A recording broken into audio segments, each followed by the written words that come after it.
এক ব্যক্তি ছিলেন যিনি সারা জীবন ধরে তার সব টাকা খুব কৃপণের মতো জমিয়েছেন। ঠিক মারা যাবার আগে তিনি স্ত্রীকে ডেকে বললেন, দেখো, তোমাকে একটা কথা দিতে হবে। আমি মারা গেলে আমার সমস্ত টাকা পয়সা আমার কফিনে দিয়ে দেবে, কারণ আমি সব আমার পরের জন্মের জন্য নিয়ে যেতে চাই। উনি যখন মারা গেলেন, কালো কাপড় পরে ওনার স্ত্রী ওনার পাশেই বসেছিলেন। তার বন্ধুও তার পাশেই ছিলেন। কফিন তোলার ঠিক আগের মুহূর্তে স্ত্রী বলে উঠলেন, 1 মিনিট অপেক্ষা করুন। তারপর উঠে গিয়ে একটা ছোট বাক্স এনে কফিনে রাখলেন। এরপর লোকেরা কফিন উঠিয়ে নিয়ে গেলে পরে বন্ধুটি মৃতের স্ত্রীকে বললেন, আমি জানি তুমি এত বোকা নও যে সব টাকা পয়সা তোমার মৃত স্বামীর সাথে দিয়ে দিয়েছ। বিশ্বস্ত পত্নী উত্তর দিলেন, আমি কথার খেলাপ করতে পারি না। আমি ওনাকে কথা দিয়েছিলাম সব টাকা আমি ওনার সাথে কফিনে দিয়ে দেব। বিস্মিত হয়ে বন্ধুটি জিজ্ঞেস করলেন, তুমি কি বলতে চাও? সবটুকু টাকাই তুমি এইভাবে দিয়ে দিয়েছো? স্ত্রী উত্তর দিলেন, হ্যাঁ, আমি সব টাকা পয়সা একত্র করে আমার অ্যাকাউন্টে রেখে দিয়েছি। তারপর ওনার নামে একটা চেক কেটে বাক্সে রেখে দিয়ে দিয়েছি। উনি যদি ভাঙাতে পারেন তবে ইচ্ছে মতো খরচ করবেন। নিজের একান্ত গোপন কথা নিজের মধ্যেই রাখতে হয়। ভরসার হাতটা যতই বিশ্বস্ত হোক না কেন, স্বার্থে আঘাত লাগলে রূপ বদলাতে একটুও সময় নেয় না। বেশিরভাগ ক্ষেত্রেই সম্পর্কের শুরুটা যে করে, শেষটাও সেই করে।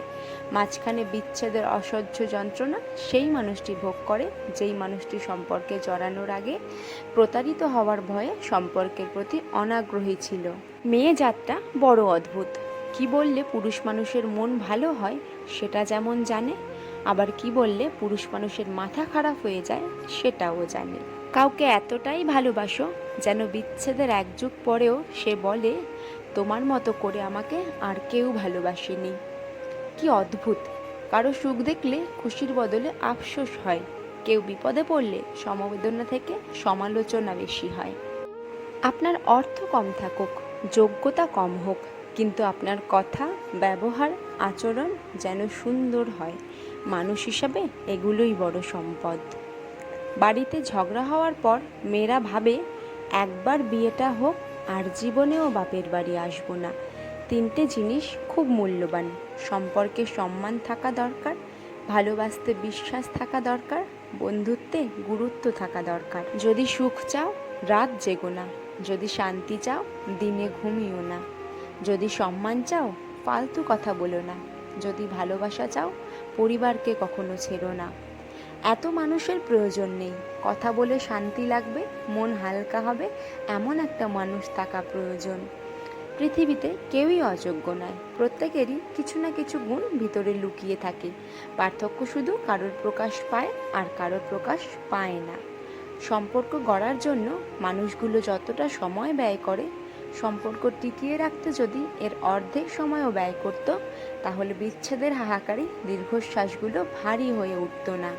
স্বামী হতে যোগ্যতা লাগে, কিন্তু প্রেমিক হতে যোগ্যতা লাগে না। কারণ যোগ্যরা কখনো প্রেমিক হয় না, যোগ্যরা বরাবর স্বামী হয়, আর অযোগ্যরাই হয়ে ওঠে প্রেমিক। আবেগপ্রবণ মানুষ খুব বোকা হয়ে থাকে। তারা খুব সহজেই মানুষকে বিশ্বাস করে ফেলে, তাই তারা প্রতারিত হয় বেশি, কষ্টও পায় বেশি। একটি শিক্ষণীয় গল্প। এক গ্রামে এক কূপ ছিল। গ্রামের লোকজন যখনই জল তোলার জন্য তাতে বালতি ফেলত, প্রতিবারই বালতি শূন্য দড়ি উঠে আসতো। এমন অদ্ভুত কাণ্ড বারবার ঘটায় গ্রামে ছড়িয়ে পড়ল যে কূপে ভয়ঙ্কর একটা ভূত বাস করে। কিন্তু এভাবে আর কদিন চলে? তাদের জল সংগ্রহ করতে হবে, এর একটা বিহিত করা দরকার। কিন্তু কূপে নামবে কে? কেউ সহজে রাজি হচ্ছে না। এমন সময় এক যুবক নামতে রাজি হলো। সে বলল, আমি কূপে নামব, আমার কোমরে দড়ি বেঁধে নামিয়ে দেবেন। তবে শর্ত হলো, দড়ির অপর প্রান্তে অবশ্যই আপনাদের সাথে আমার মা বাবাকে থাকতে হবে। গ্রামের লোকজন তার শর্ত শুনে বেশ আশ্চর্য হলো।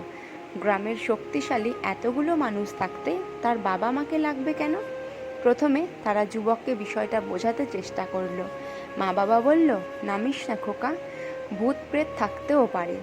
কিন্তু যুবকের এক কথা, সে নামবে, এবং অবশ্যই গ্রামের লোকজনের সাথে মা বাবাকেও উপরে রাখতে হবে। অবশেষে এই শর্তে সবাই রাজি হলো। সবাই মিলে যুবককে কুয়াতে নামিয়ে দিল। ভেতরে গিয়ে সে দেখল কুয়োর মধ্যে একটি বানর পাশে গজিয়ে ওঠা গাছপালাতে ঝুলে আছে। মূলত বানরটি দড়ি খুলে বালতি রেখে দিত। যুবক বানরটিকে ধরে কাঁধে বসিয়ে দড়ি টানার নির্দেশ দিল। বানরটি ছিল যুবকের কাঁধে। এজন্য স্বাভাবিকভাবেই সর্বপ্রথম কুয়োর মধ্যে আবছা আলোয় ভূতের মতো মনে হলো তার চেহারা। হঠাৎ করে ভূত দর্শন চেহারা দেখে সবাই মনে করলো ভূতটা উঠে আসছে, তাই দড়ি ফেলে সবাই পালালো। কিন্তু দুজন দড়ি ছাড়লো না। তার মা ও বাবা বহু কষ্টে ছেলেকে টেনে তুলল উপরে। ফলে তার ছেলে নিশ্চিত মৃত্যুর হাত থেকে বেঁচে গেল। তখন সবাই বুঝতে পারল কেন সে মা বাবাকে দড়ি ধরার শর্ত দিয়েছিল। কারণ পৃথিবীতে সবাই বিপদের সময় দূরে সরে গেলেও মা বাবা সরবে না।